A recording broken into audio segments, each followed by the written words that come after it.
Bismillahirrahmanirrahim. Assalamualaikum warahmatullahi wabarakatuh. Assalamualaikum warahmatullahi wabarakatuh. Alhamdulillahi rabbil alamin. Wassalatu wassalamu ala sayyidil mursalin wa ala alihi wa ashabihi ajma'in. Asyhadu an la ilaha illallah wa asyhadu anna Muhammadan abduhu wa rasuluh. Allahumma salli wa sallim ala sayyidina wa habibina wa syafi'ina wa maulana wa qurrati a'yunina wa habibina Muhammad sallallahu alaihi wasallam. Rabbi shrah li sadri wa yassir li amri wahlul 'uqdatam min lisani yafqahu qawli.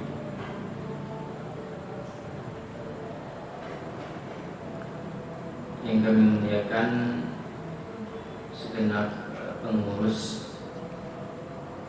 Yayasan Angkasa Group, yang kami muliakan kawan-kawan teman-teman yang sudah berhadir di tempat yang mulia ini, begitu juga teman-teman yang menyaksikan lewat YouTube.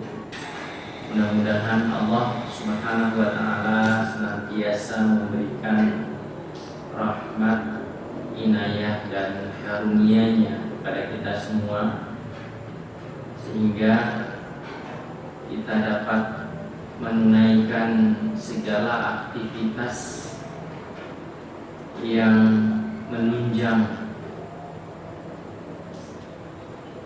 ibadah kita kepada Allah Subhanahu wa taala dalam rangka meraih ridho dan cintanya. Hadirin sidang jamaah yang dirahmati oleh Allah Subhanahu wa taala, tak henti-hentinya kita berucap syukur kepada Allah Subhanahu wa taala sehingga kita dapat duduk di sini saling belajar, saling mengingatkan, dan insya Allah akan dicatat sebagai amal ibadah di sisi Allah Subhanahu wa taala dan ditinggikan derajatnya di sisi Allah Subhanahu wa taala. Yarfa'illahu alladziina aamanu walladziina utul ilma darajat. Insyaallah pada malam yang mulia ini kita akan mengkaji tentang standar makanan halal dan thayyib dalam pandangan syariat Islam. Hadirin yang dimuliakan oleh Allah Subhanahu wa taala, pada dasarnya makan, aktivitas makan itu hukumnya mubah. Sering kita dengarkan kaidah dari para ulama, al-aslu fil asya'i al-ibahatu. Segala sesuatu pada awalnya, pada dasarnya adalah mubah, boleh. Maka salah satunya yang punya hukum atau dihukumi dengan boleh adalah makan. Artinya kalau kita bisa bertahan hidup, hukum jadi nggak makan nggak minum boleh. Ya. Nah selanjutnya baru nanti hukum-hukum lain mengikuti situasi dan kondisi. Artinya ada waktu-waktunya, ada kondisi-kondisi di mana kalau kita makan secara berlebihan bisa saja makruh. Kita makan sesuatu yang memberi mudarat bisa saja haram. Kita nggak makan mengakibatkan sakit juga tidak dibolehkan. Jadi terkait dengan kondisi atau akibat yang akan kita dapatkan. Sama seperti menikah pada dasarnya atau hukum asli itu mubah. Jadi kalau Tengku Mulyadi dan kawan-kawan nggak menikah dulu ya nggak apa-apa, karena hukum nikah mubah. Artinya syahwatnya masih bisa dikontrol, masih punya cita-cita dan harapan yang ingin digapai, ya sudah fokus pada hal itu, nggak perlu buru-buru karena menikah itu mubah. Kecuali nanti kalau na'udzubillah yang begitu berdua-duaan dengan perempuan bisa saja terjadi hal-hal yang tidak diinginkan, artinya memang nafsunya begitu tinggi dan menggebu-gebu, bisa saja jadi wajib. Atau ada orang misalnya dia punya masalah dalam emosionalnya, tipe orang yang tidak bisa mengontrol dirinya. Jadi, kalau sudah marah habis semua, bisa saja barang-barang di rumah dihancurkan. Ya, orang-orang ya ditampar di aspal, tidak terkontrol emosinya. Maka orang-orang seperti itu kalau menikah bisa saja haram, karena mencederai orang lain dan memudarat orang lain. Nah, kembali kepada topik pertama, makan. Pada dasarnya adalah mubah kalau kita makan untuk atau agar kita kuat beribadah kepada Allah Subhanahu wa taala, kuat berdakwah dan lain sebagainya, niatnya mengharap ridha Allah, ya dapat pahala sunnah. Nah, itu aktivitas makan. Lalu bagaimana dengan apa yang kita makan atau makanan itu sendiri? Bagaimana hukumnya? Apakah Islam memberi batasan, menjelaskan keterangan-keterangan tentang makanan-makanan yang akan kita makan? Apakah semua makanan boleh atau ada batasan-batasan? Di antara firman Allah Subhanahu wa taala, "Wa kulu mimma razaqakumullah halalan thayyiban wattaqullaha alladzi antum bihi mu'minun." Dalam surat Al-Maidah ayat 88, dan hendaklah kalian makan atas apa yang telah direzekikan kepada kalian, yang mana yang kalian makan itu bersifat halalan thayyiba. Udah ketemu kuncinya. Makanan yang kita makan, yang kita konsumsi, syaratnya yang pertama adalah halal, yang kedua thayyib. Ini dua hal. Artinya kalau makanan itu sudah memenuhi kriteria halal dan thayyib, itu sudah baik bagi kita dan sudah menjalankan perintah Allah Subhanahu wa taala. Hadirin yang dimuliakan oleh Allah Subhanahu wa taala, baik yang berhadir di mushola ini maupun yang menyaksikan lewat YouTube.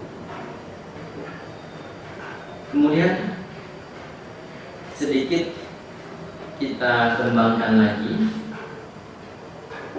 kategori halal ini biasanya dijelaskan atau dikuatkan dengan nas-nas, dengan ayat-ayat Al-Quran maupun hadis-hadis Rasulullah SAW. Jadi untuk memperkuat atau memperjelas bahwa makanan ini halal, makanan ini haram, maka ada keterangan-keterangan dari Al-Quran dan dari hadis, ada nasnya secara langsung. Hal ini sebagaimana firman Allah Subhanahu wa taala dalam surat Al-Maidah ayat 3, "Hurrimat 'alaikumul maitatu wad-damu wa lahmul khinzir wa ma uhilla li ghairillah wal munkhaniqatu wal mawqudatu wal mutaraddiyatu wan naqihatu wa ma akala as-sab'u illa ma dhakkaitu wa ma zubiha 'ala nusuk." Diharamkan bagi kalian untuk memakan bangkai. Kemudian diharamkan darah, daging babi. Kemudian sesuatu yang disembelih persembahan kepada selain Allah, kepada berhala atau kepada sesuatu yang punya kekuatan. Kemudian hewan yang tercekik, hewan yang dipukul, hewan yang terjatuh, hewan yang ditanduk, hewan yang dimangsa oleh binatang buas, kecuali sempat disembelih di kemudiannya. Kemudian yang disembelih untuk berhala. Nah, ini adalah makanan ya, atau lebih kepada hewan. Ini kecil.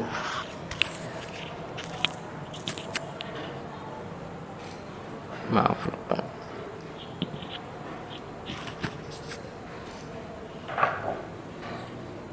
Ini lebih kepada hewan yang akan kita makan atau kita konsumsi. Maka hewan-hewan tersebut tidak diperbolehkan oleh syariat. Yang disebutkan yang tidak boleh.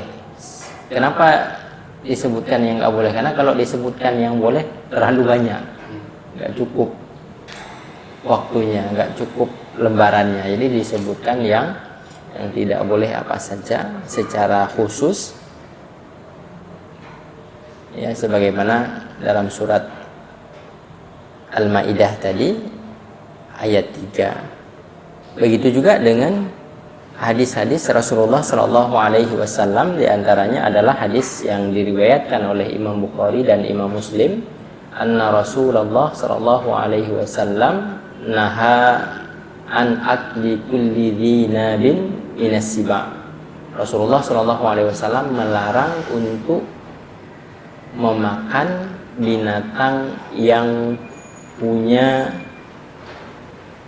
taring dari binatang buas. Dalam hadis yang lain, Rasulullah Shallallahu Alaihi Wasallam bersabda, "Naha Rasulullah Shallallahu Alaihi Wasallam an kulli dhinabin minas siba wa an kulli dhi mikhlabin minat tayri." Rasulullah Shallallahu Alaihi Wasallam melarang untuk memakan hewan yang punya taring atau burung yang punya cakar. Artinya ini bisa masuk kategori banyak hewan. Ya, sifatnya adalah yang punya taring atau burung yang punya cakar. Maka hewan yang punya taring, hewan buas, kemudian burung yang punya cakar itu tidak diperbolehkan untuk dimakan. Nah, ini adalah keterangan dari ayat-ayat Allah Subhanahu wa taala dan hadis-hadis Rasulullah sallallahu alaihi wasallam akan hewan yang halal dan haram untuk dimakan. Hadirin yang dimuliakan oleh Allah Subhanahu wa taala. Kemudian kita tahu bahwa para ulama membagi hewan ini kepada dua macam. Ada hewan bahri, ada hewan barri. Hewan bahri itu hewan laut atau binatang laut, sedangkan hewan barri adalah binatang darat. Nah, dari keterangan ayat-ayat dan hadis-hadis, para ulama menarik kesimpulan bahwa binatang-binatang atau hewan yang hidup di laut atau di air itu tidak perlu kepada penyembelihan, tidak perlu disembelih. Berbeda dengan hewan yang hidup di darat. Agar kita bisa memakannya, maka perlu untuk kita sembelih. Artinya apa? Artinya kalau kita ingin memakan hewan-hewan yang ada di daratan harus melalui proses penyembelihan. Kalau tidak melalui proses penyembelihan maka tidak dikatakan halal. Dan ini juga sudah disebutkan tadi dalam surat Al-Maidah ayat 3 ya, diantaranya beberapa contoh. Ya, kalau dia mati sendiri, terjatuh, tercekik, menjadi bangkai karena tidak ada proses penyembelihan sehingga bisa menjadi halal. Sehingga dari sini bisa kita pahami juga bahwa hewan itu perlu kepada penyembelihan, dan penyembelihan itu ada aturannya. Ya, dalam sebuah hadis Rasulullah SAW bersabda, "Fa idza dzabhtum fa ahsinul dzibhah." Kemudian ada kalimat selanjutnya, "Wal yuhidda syafratahu." Ya, keterangan daripada Rasulullah SAW, ketika kita menyembelih seekor hewan, menyembelih sapi, menyembelih kambing, menyembelih ayam, atau menyembelih burung yang akan kita makan, maka hendaklah menyembelihnya dengan cara yang baik dan mempertajam pisaunya. Ya, di antara menyembelih yang syar'i adalah urat ini putus, ya. Kalau orang Aceh bilang urat mareh, ya, mareh putus semua sehingga darah-darahnya keluar, ya, dan dia langsung hewan tersebut mati. Ya, maka dengan demikian sudah masuk dalam kategori sembelihan yang syar'i, bisa dimakan oleh kita. Tapi kalau misalnya marehnya ini enggak putus atau pisaunya itu tidak tajam sehingga melukai, jadi bukan memotong hewan itu tapi melukai, nah, bisa saja itu tidak masuk dalam kriteria penyembelihan yang syar'i, ya, yang sudah diatur dalam Islam, diperintahkan oleh Allah dan Rasulnya. Hadirin jamaah yang dimuliakan oleh Allah Subhanahu wa ta'ala, kemudian berbicara tentang thayyib, ya, tadi kita sudah sampaikan bahwa halal ini lebih kepada adanya petunjuk-petunjuk dan ketentuan-ketentuan yang sudah jelas dalam Al-Quran dan hadis, baik contohnya maupun sifat-sifatnya seperti apa. Sedangkan thayyib ada juga keterangan dari Allah Subhanahu wa ta'ala sebagaimana dalam surat Al-A'raf ayat 157, ya'muruhum bil ma'ruf wa yanhahum 'anil munkar wa yuharrimu lahum, ya, wa yuhillu lahumut thayyibat wa yuharrimu 'alaihimul khaba'is. Rasulullah sallallahu alaihi wasallam memerintahkan mereka untuk amar ma'ruf dan nahi munkar, dan menghalalkan bagi mereka itu yang baik-baik, yang thayyib, dan mengharamkan bagi mereka, ya, bagi umatnya yang khabis, yang jelek. Nah, di sini terdapat keterangan akan baik, ya, kemudian sesuatu yang thayyib dan sesuatu yang khabis. Nah, artinya sesuatu yang tidak thayyib adalah sesuatu yang habis, atau sesuatu yang tidak habis adalah sesuatu yang baik. Nah, itu diantara petunjuk tentang habis dan petunjuk tentang baik. Artinya nanti kita akan paham sebuah makanan akan baik, makanan seperti apa, nah, secara umum seperti itu. Nah, namun dalam hal menafsirkan atau memberikan penjelasan tentang thayyib ini, ada hal-hal yang disepakati oleh para ulama, ada hal-hal yang tidak disepakati. Kalau masalah halal tadi disepakati karena jelas contoh-contohnya dan sifat-sifatnya disebutkan dalam Al-Quran dan hadis. Akan tetapi masalah thayyib ini mengalami penafsiran yang lebih luas, ya, makanya ada, ya, di antara para ulama yang berbeda pendapat tentang konsep thayyib ini. Tapi di sisi lain punya kesepakatan tentang thayyib. Di antara hal-hal yang disepakati tentang sebuah makanan itu thayyib, ya, baik, adalah makanan, ya, di mana makanan itu tidak bercampur dengan zat yang haram. Sebelumnya kita sudah bahas apa saja yang haram, apa saja yang halal. Nah, ada sebuah makanan, katakanlah nasi, katakanlah roti, dan dia kan campuran atau adukan dari beberapa bahan. Nah, di mana secara umum bahannya halal. Ketika ada bahan, ya, atau salah satu bahannya itu dari benda atau dari jenis yang haram, maka roti ini, makanan ini menjadi ikut haram. Artinya tidak boleh ada di antara komposisi makanan itu zat yang haram, walaupun sedikit. Ya, karena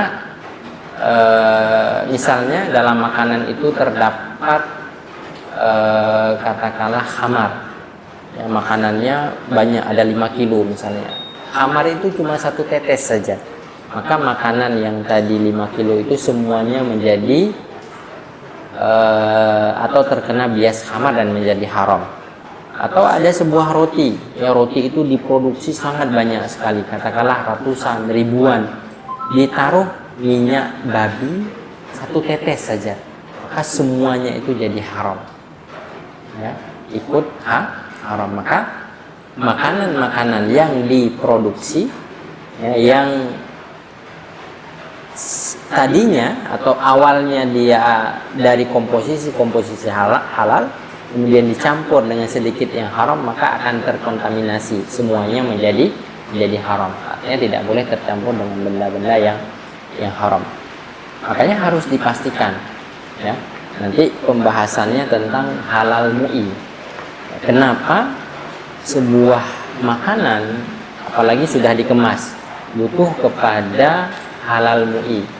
Karena di halal mu'i itu ketika mereka memberikan label terhadap sebuah makanan, terhadap sebuah snack, itu sudah diteliti terlebih dahulu, melewati beberapa proses. Jadi tidak hanya MUI sendiri, ada pakar makanannya, ada pakar zat-zat kimianya dan lain sebagainya, sehingga mereka punya kesimpulan bahwa makanan ini tidak ada kandungan dari zat-zat yang haram. Nah, sehingga makanan ini layak untuk mendapat label halal. Jadi pada dasar terlepas nanti seperti apa prosesnya dan lain sebagainya, itu teknis bicara lain. Tapi kita berbicara tentang status daripada makanan tersebut. Nah, kalau kita mau aman, maka makanan yang kita beli, terutama yang kemasan itu, atau kita makan di sebuah tempat besar, ya, di sebuah tempat besar, restoran besar dan lain sebagainya, itu harus ada keterangan halalnya, baik keterangan dari mereka ataupun memang keterangan resmi, simbol resmi dari MUI. Lebih-lebih makanan-makanan yang diimpor dari luar. Nah, sekarang Pak, banyak sekali makanan-makanan diimpor dari luar, macam-macam. Yang diimpor dari Cina, diimpor dari Korea, diimpor dari Amerika, diimpor dari Meksiko. Lebih-lebih makanan yang hasil sembelihan, yang misalnya ayam yang sudah diolah, kambing yang sudah diolah, sapi yang sudah diolah, makanan-makanan itu. Karena kan secara umum ya mereka bukan muslim yang di sana dan kita orang muslim, maka ketika makanan itu masuk ke tempat kita ingin mengkonsumsi, harus benar-benar kita pastikan apakah ada logo halalnya atau tidak. Kalau tidak ada logo halalnya, ya berarti tidak boleh kita makan. Hukumnya apa Ustadz? Sekurang-kurangnya makruh. Ya, sekurang-kurangnya makruh, karena kita tidak tahu sumbernya dari mana, prosesnya seperti apa. Tapi ketika sudah ada label halal, ya terlepas bagaimana itu, na'udzubillah, kita dengan Allah sudah selesai bahwa makanan yang kita pilih ini sudah halal. Nah, seperti itu. Jadi makanan-makanan yang kita beli di supermarket, atau kita beli online yang kita makan, pastikan ada label halalnya. Nah, sehingga karena dulu pernah Pak pengalaman, ya, ada kawan-kawan itu beli makanan jajanan Korea, makan lah, agak-agak pusing, nanya sama teman, ini makanan apa ini? Ini makanan Korea ini, lagi lagi heboh ini kan? Wah, agak-agak pusing ini. Akhirnya dicek lah komposisinya kan, rupanya alkohol 1%. Jadi berasa, rupanya ada alkoholnya. Dan ketika dicek-cek lagi, oh jelas ini nggak ada label halalnya. Kemudian di komposisinya jelas-jelas tulis alkohol, ada alkoholnya. Pantesan enak itu kan, pantesan bikin fly. Itu harus kita perhatikan supaya kita makan makanan yang halal sehingga tubuh kita diridhai oleh Allah Subhanahu wa taala, dan dalam hal ini benar-benar harus hati-hati. Memang kalau di Aceh agak aman karena ya kita katakanlah 99% muslim semua dan alhamdulillah taat semua. Tapi kalau kita keluar dari Aceh, ya orang-orang non muslim persentasenya lebih tinggi. Bisa saja mereka menjual babi dengan kambing, dengan sapi di pasar, di satu pasar yang sama. Bisa saja restoran, ya tempat makan itu nggak ditulis apa-apa, kita makan rupanya lain macam-macam. Luar biasa. Baik hadirin yang dimuliakan oleh Allah Subhanahu wa taala.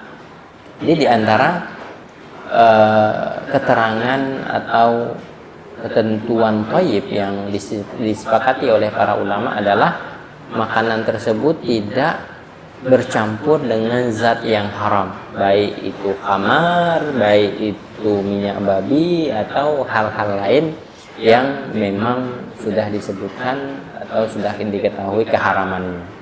Nah, kemudian juga makanan yang disebut thayyib adalah makanan yang tidak mengandung zat kimia yang membahayakan. Misalnya makanan tersebut dicampur dengan borak, dicampur dengan formalin, dicampur dengan zat-zat kimia lain yang bisa merusak tubuh kita, yang bisa merusak organ kita.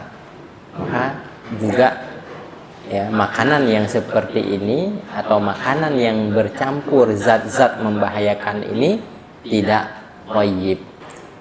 Karena Rasulullah Shallallahu Alaihi Wasallam bersabda, la dharara wa la dhirar, tidak boleh memberi mudarat ya dan memudaratkan diri kita. Artinya makanan yang bercampur dengan zat-zat kimiawi yang membahayakan diri kita adalah makanan-makanan yang tidak masuk kategori thayyib. Nah, ini kurang lebih batasan-batasan thayyib, makanan yang bersifat thayyib yang disepakati oleh para ulama. Nah, dan sebelum kita lanjut, perlu kita garis bawahi juga bahwa sifat halal dan thayyib pada makanan itu harus ada secara bersamaan. Ya, sifat halal dan thayyib harus ada secara bersamaan. Dan sesuatu yang thayyib tidak boleh tidak halal. Nah, jadi sesuatu yang dikatakan thayyib, syarat pertama itu udah harus halal memang. Nah, syarat-syarat selanjutnya ya seperti tadi, tidak boleh bercampur dengan zat yang haram, tidak boleh bercampur dengan zat-zat yang bisa membahayakan tubuh kita, organ kita, merusak. Ya, nggak boleh memberi mudarat pada kita, tidak diperbolehkan. Nah, selanjutnya ada hal-hal yang para ulama berbeda pendapat tentang konsep thayyib ini. Lalu apa ukuran lain agar kita bisa mengetahui bahwa makanan ini thayyib, baik atau tidak baik? Di antara ulama ada yang mengatakan bahwa sebuah makanan itu thayyib apabila dalam pandangan orang Arab baik. Apabila dalam pandangan orang Arab ini nikmat, tidak menjijikkan. Jadi standarnya adalah orang Arab. Apabila orang Arab mengatakan, itu orang Arab anak galak durian, Pak. Maksudnya mungkin ini lebih kepada hal-hal yang lebih jauh dari itu, bukan sekedar tidak cocok ya, atau cocok tidak cocok ya, lebih dari itu. Artinya kalau memang ada 1-2 yang suka ya masuk kategori suka. Tapi secara umum kalau memang orang itu tidak menyukainya dan menjijikkan, ya baru masuk kategori tidak thayyib. Nah, kenapa demikian? Karena kan Al-Quran itu dalam bahasa Arab, diturunkan kepada orang Arab, dan mereka adalah bangsa yang paling paham tentang bahasa Arab dan kandungan Al-Quran. Sehingga dari sisi ini standar thayyib menjadi standar dalam pandangan mereka. Jadi kalau mereka menilai ini baik, ya cocok, maka boleh dimakan. Tapi kalau tidak baik, tidak cocok, berarti tidak boleh dimakan. Nah, hal ini sebenarnya pendapat yang diaminkan atau yang diungkapkan oleh Imam Asy-Syafi'i. Makanya ada ungkapan sebagaimana dalam matan At-Taqrib, kullu hayawanin istatabathul arabu fahuwa halal illa ma warada syar'u bitahrimihi wa kullu hayawanin istahsanathul arab, ya enggak istakhbasathul arab fahuwa haram illa ma warada syar'u biibahatihi. Walaupun ini sebenarnya lebih nanti kepada hayawan, ya, kepada hayawan. Baik, hadirin yang dimuliakan oleh Allah Subhanahu wa taala, baik yang berhadir di sini maupun yang menyaksikan lewat YouTube. Mudah-mudahan Allah Subhanahu wa taala senantiasa memberikan kesehatan dan nikmat-nikmatnya kepada kita semua. Amin ya rabbal alamin.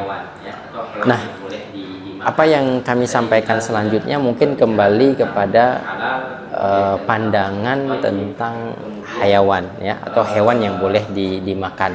Tadi kita sudah berbicara tentang halal, kemudian tentang thayyib, kemudian di antara pandangan thayyib ini juga adalah hewan-hewan yang boleh dimakan dan tidak boleh dimakan dalam pandangan orang Arab, sebagaimana kami sampaikan tadi, bahwa kalau menurut orang Arab itu tidak menjijikkan maka itu baik, ya. Tapi apabila itu menjijikkan tidak baik, dan ini diaminkan atau disampaikan oleh Imam Asy-Syafi'i. Maka misalnya ada ulat, ya, ulat itu menjijikkan, nggak bisa dimakan. Nah, tapi beda nanti dalam pandangan Imam Maliki.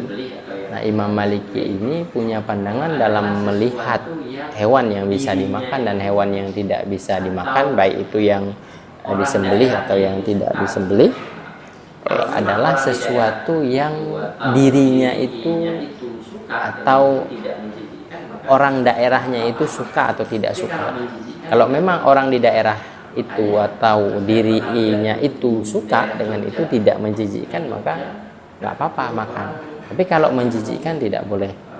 Nah, makanya saya pernah lihat dulu di daerah Jogja. Jogja itu orang ngutip ini ulat pohon, lupa saya namanya. Ulat sagu, ya. Ada ulat sagu, ada beberapa jenis lah. Dan dia makannya memang daun-daunan. Itu digoreng, dibikin kerupuk. Enak. Enak dan mahal dijualnya. Artinya kalau hewan itu, makanan itu secara umum, kalau kita masuk dalam pandangan pertama tadi Imam Syafi'i dan dinilai oleh orang Arab atau semua orang secara umum, pasti itu menjijikkan, luwat, ya kan? Artinya ketika itu menjijikkan, luwat, nggak boleh dimakan. Tapi bagi sebahagian orang itu tidak menjijikkan, maka dalam pandangan mazhab Maliki boleh-boleh saja, ada kebolehan. Hadirin yang dimuliakan oleh Allah Subhanahu wa taala, begitu juga dengan beberapa makanan atau hewan lain yang mungkin tidak disebutkan dalam Al-Qur'an. Misalnya kayak di Thailand tuh ada orang jualan apa tuh? Kalajengking. Ada kalajengking, makanan-makanan aneh lah. Nah, itu keharamannya lewat status daripada hewan tersebut. Dia misalnya beracun, ya, itu menjadi alasan juga diharamkan, ya, dia beracun. Atau kodok misalnya, kodok tidak beracun, tapi ada dalilnya, ada hadisnya. Suatu ketika seorang tabib, dokter, ingin menangkap kodok, kemudian mau dibunuh, dijadikan obat, kata Rasulullah tidak diperbolehkan untuk menangkapnya dan dibunuh. Artinya dari dasar itu kodok itu tidak diperbolehkan. Dan ada yang aneh juga itu di Arab, sebahagian orang makan buaya. Buaya. Kalau di sini buaya makan orang. Itu di Afrika, orang-orang Afrika itu makannya buaya. Karena kalau tidak salah kebanyakan mereka itu mengikuti mazhab Maliki. Ya, jadi punya ketentuan yang berbeda, dan buaya itu dianggap boleh dimakan walaupun dia punya taring, cuman taringnya bukan taring yang apa namanya, bukan senjata utamanya. Jadi seseorang mungkin kena taring buaya nggak langsung meninggal, nggak langsung, karena itu bukan senjata utamanya. Hadirin yang dimuliakan oleh Allah Subhanahu wa Ta'ala, kemudian sedikit tambahan juga tentang label pada makanan yang diberi ini BPOM, ya kan, di makanan itu ada BPOM juga. Kalau tadi halal dari segi kehalalannya, kandungannya apa saja, kalau di BPOM itu lebih kepada pengawasan terhadap bahan-bahan kimiawi yang terkandung di dalamnya. Namun nanti ada yang bertanya, Ustadz, misalnya ada makanan atau ada snack yang nggak ada tulisan halal MUI, nggak ada BPOM-nya, dan kita tahu siapa yang produksi, kemudian seperti apa mereka tahu, jadi orang yang dipercaya lah. Artinya kalau memang kita kenal mereka dan kurang lebih kita juga tidak mendengarkan hal-hal yang tidak baik dalam pemrosesan, maka nggak apa-apa, bisa kita konsumsi, nggak masalah. Cuman untuk menjaga-jaga, kalau memang makanan itu dari luar daerah atau bahkan dari luar negeri, nah itu perlu kehati-hatian yang sangat, butuh ada halalnya, butuh ada BPOM-nya, sehingga makanan yang kita konsumsi benar-benar halalan thayyiban, diridhai oleh Allah Subhanahu wa Ta'ala. Mungkin untuk sementara hanya ini materi yang dapat kami sampaikan. Kalau ada pertanyaan mungkin yang kurang jelas, boleh ditanyakan kembali. Kalau ada masalah-masalah baru yang belum ada jawaban selama ini, boleh juga ditanyakan, kita diskusi bersama. Mungkin ada yang ditanyakan atau Silakan. ada yang kita diskusikan mengenai tema, silakan tanyakan. Assalamualaikum warahmatullahi wabarakatuh. Ustaz. Ada kawan kerja di kapal campur. Nah, jadi chefnya pun campur. Ada yang Assalamualaikum muslim, tapi kebanyakannya non muslim. Jadi masakannya pun beragam, campur. Ada daging babi campur, dan ada yang muslim menurut kita halal ayam. Tapi dimasaknya di dalamnya pun beragam, sama. Ada daging babi dan ada yang menurut kita halal. Kalau kita mungkin kita paham dimasaknya dalam sana. Pertanyaan yang bagus. Karena kalau kita makan juga mungkin kita paham. Kerja di kapal, baik kapal pesiar Di kapal tidak mungkin. Baik, pertanyaan yang bagus. Di kapal, bekerja di kapal, baik kapal pesiar ataupun kapal-kapal besar lain ya, yang melintas antar negara mungkin ya. Ya sudah otomatis chefnya itu dari berbagai macam daerah, agama juga, dan biasanya kalau udah internasional seperti itu biasa pasti dominannya Eropa lah, makanan Eropa. Dan yang saya tahu makanan Eropa itu pasti ada ditaruh apa istilahnya itu, ada araknya, ya kan, ada jenis yang memang biasa ditaruh dalam makanan supaya makanannya itu nikmat, kayak yang tadi pernah itu. Waktu itu nggak tahu udah. Nah, kalau sebaiknya kita hindari ya, kalau memang tahu makanan yang dimasak di kapal itu ada yang tidak halal, sebaiknya kita hindari. Misalnya kalau ada chef yang kita kenal muslim, ya sama-sama kita ajak kerjasama, komunikasi. Tapi kalaupun itu tidak bisa, atau opsi yang kedua ya mungkin masak sendiri, tapi sulit ya. Nah, Mungkin opsi yang ketiga itu memastikan masakan-masakan masakan-masakan yang kita makan itu tidak ada kandungan alkoholnya. Kemudian ketika dimasaknya itu juga ya mungkin di area-area yang terpisah secara tidak langsung. Karena kalau benar-benar tahu misalnya ya, benar-benar tahu bahwa wajan yang digunakan untuk masak babi kemudian dimasak kambing atau ayam, maka itu sudah jelas haram.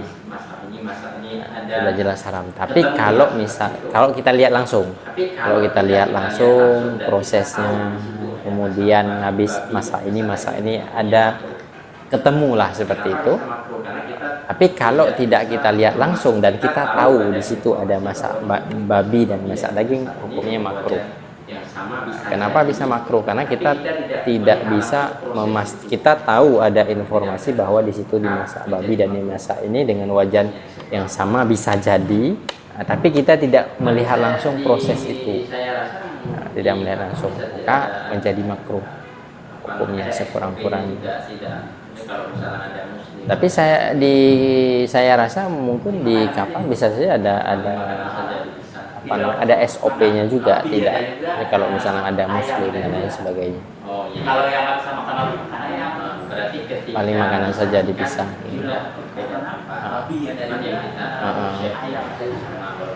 Jadi berarti ketika disajikan sudah beda tempat. Cuman yang kita tahu chefnya itu sama, walaupun banyak ya, dapurnya juga banyak biasanya kan. Sekurang-kurangnya makruh. Sekurang-kurangnya makruh kalau artinya tidak sampai kepada derajat haram. Kalau bisa dihindari ya sebisa mungkin dihindari. Kalau misalnya tidak bisa dihindari ya mungkin cari pekerjaan lain. Kalaupun susah ya mudah-mudahan Allah berikan kemudahan kepada dia. Secara umum seperti itu. Karena nggak mungkin dia menjadi halal. Tetap kalau memang dia bercampur dan kita melihatnya secara langsung proses ada ketemu dan benar-benar yang dipakai untuk ini itu haram. Tapi kalau kita cuma tahu saja tidak melihat langsung prosesnya itu makruh.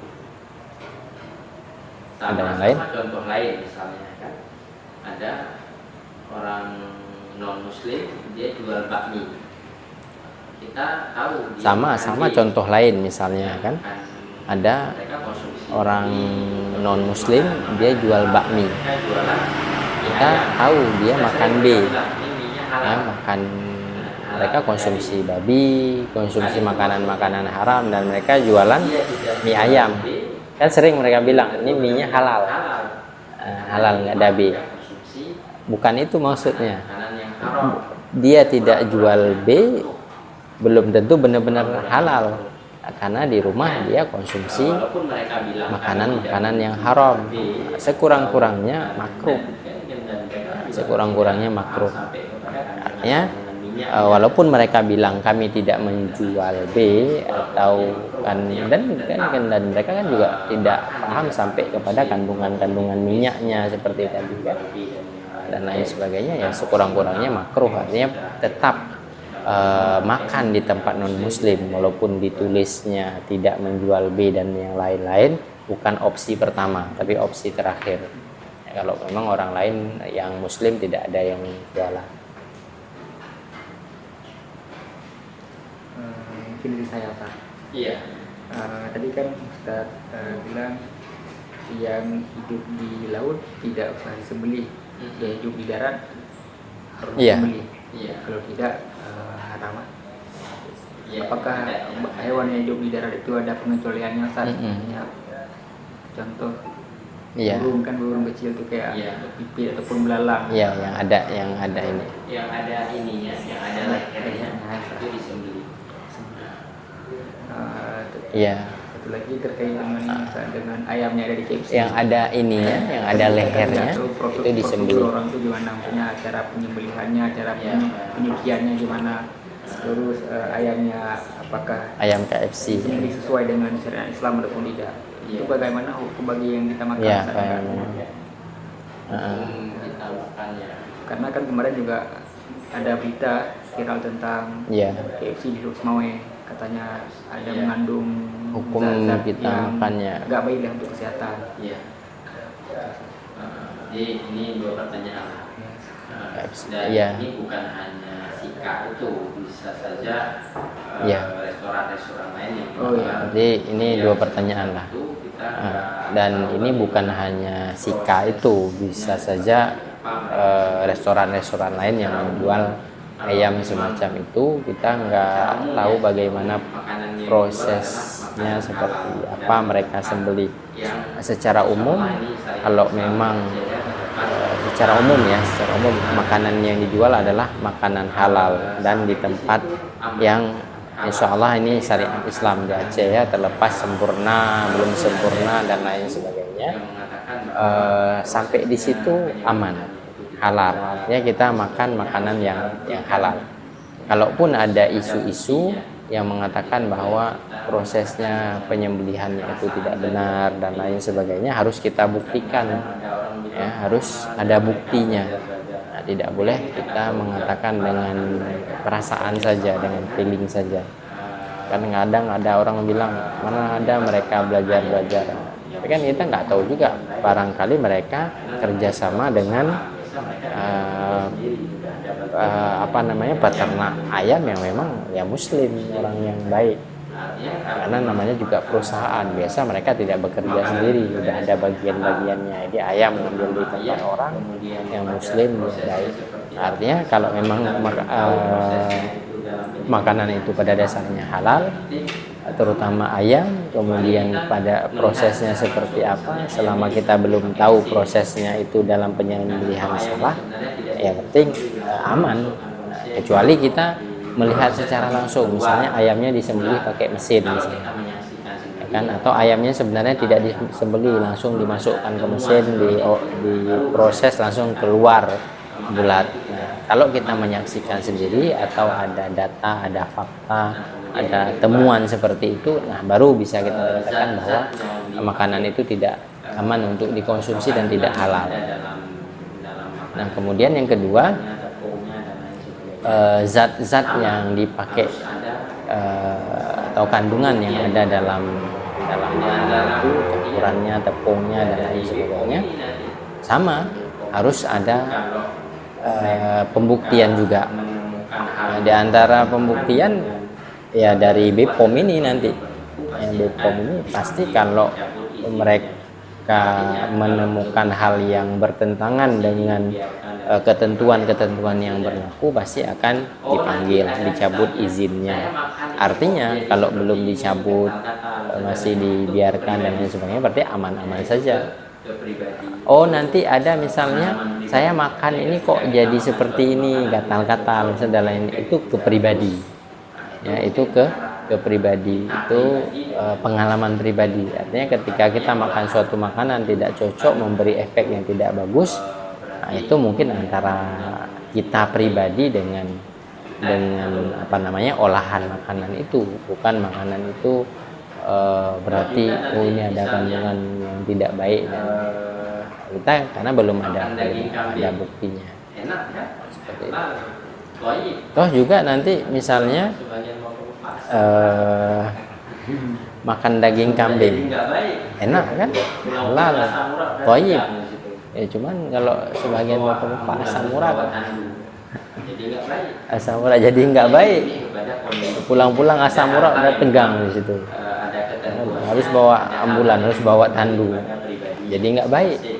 Artinya itu lebih kepada kondisi, ada hal-hal yang memang ada ketentuannya, ada hal-hal yang memang kembali kepada pribadi masing-masing.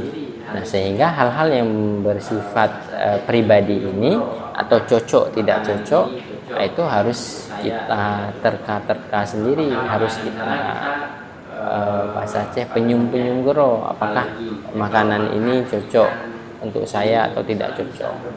Apakah makanan, misalnya kita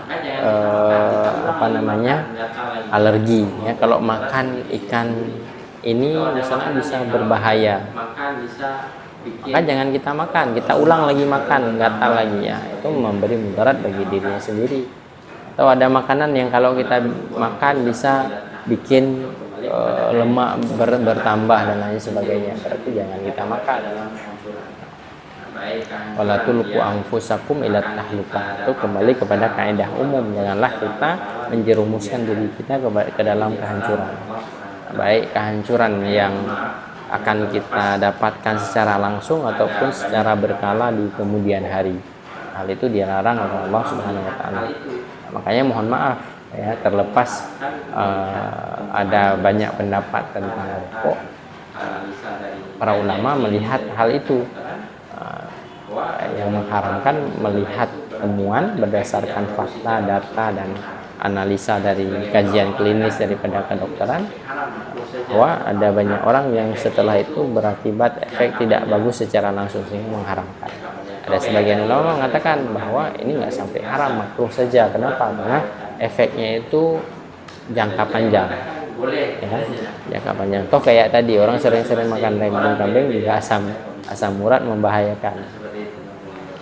Ada juga yang mengatakan boleh, katanya boleh. Jadi masing-masing orang beda-beda ya kondisinya. Kita yakin Seperti itu dan kemudian hewan ini mengandung najis kotorannya.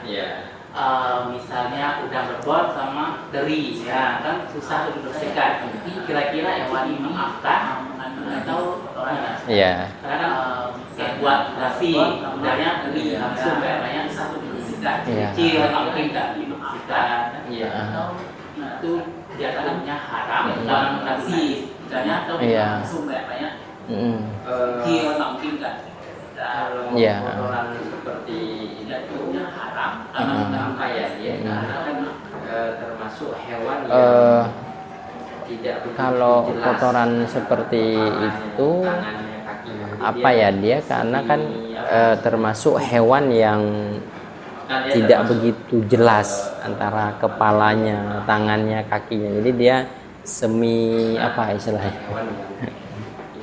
Maka dia termasuk apa namanya ya, dimaafkan. Hewan-hewan yang jelas walaupun kecil. Karena bukan hewan yang begitu jelas anggota-anggota tubuhnya secara ini. Kecuali memang hewan-hewan yang jelas walaupun kecil, misalnya burung.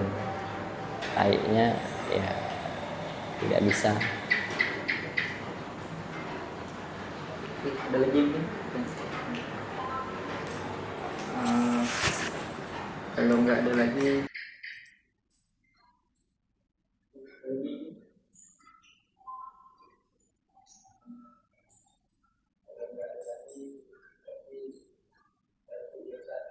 Tutup. Ya.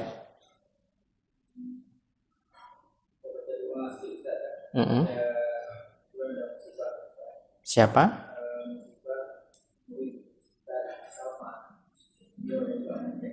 Oh ya. Oh.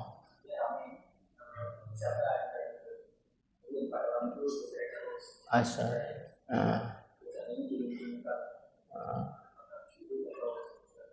Di Bayen Biren. Oh, di atasnya.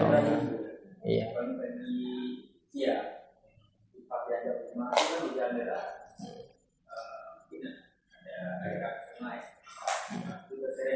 Kamera. Apa namanya? La ilaha illa huwal hayyul qayyum wa natubu ilaik nastaghfirullahalazim allazi la ilaha illa huwal hayyul qayyum nastaghfirullahalazim allazi la ilaha illa alhamdulillahi rabbil alamin hamdan yuwaffi rabbana zalamna anfusana wa in lam taghfir lana wa tarhamna لنكونن من الخاسرين ربنا ظلمنا أنفسنا وإن لم تغفر لنا وترحمنا لنكونن من الخاسرين اللهم تقبل منا صلاتنا وصيامنا وركوعنا وسجودنا وتمم تقصيرنا يا أرحم الراحمين اللهم اغفر لنا ذنوبنا وذنوب والدينا وارحمهما كما ربيانا صغيرا برحمتك يا أرحم الراحمين يا مجيب السائلين. اللهم أنت ربي لا إله إلا أنت يا أرحم الراحمين. ألطف بأخينا فخر الرزي زارة الأولياء محمد رضا أسري أحمد حدي يا الله احفظهم يا رب العالمين، احفظهم يا رب العالمين، أعدهم إلى أهلهم يا رب العالمين، أعدهم إلى أهلهم سالما صحة وعافية برحمتك ولطفك وجودك يا مجيب السائلين. ربنا ظلمنا أنفسنا وإن لم تغفر لنا وترحمنا لنكونن من الخاسرين. ربنا آتنا في الدنيا حسنة وفي الآخرة حسنة وقنا عذاب النار. وصلى الله على سيدنا محمد وعلى آله وصحبه أجمعين. سبحان ربك رب العزة عما يصفون والحمد لله رب العالمين.